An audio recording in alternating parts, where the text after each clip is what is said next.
I think that's where a lot of confusion comes from, or a lot of misunderstanding, or that's Yep. where people kind of get scared, I would say, right? Because if if the guy who is always acting crazy and angry and mad at everyone goes and does something like this, then people go, Yep. yeah, man, he couldn't get along with anyone. He was volatile. Everyone knew he was a ticking time bomb. It Yep. sort of makes a little bit sense.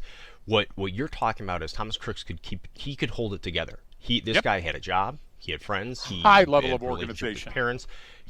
So and that's, I think, where people get a little confused, or basically scared, because then it's like, so you're Yeah. saying anyone that I run into or that I work with or that I've met and I've seen in the shopping, at the grocery store, that checks me out, then the nice bagger kid could be one of these people. And it's like, well, technically yes, it's just statistically it's almost, you're Very never going small. to meet that person. So Ever but in your you, whole you life. get what I'm saying. So Yeah, I I do. want to start right there, because you said Crooks had a higher level organization, and that's why he could do it.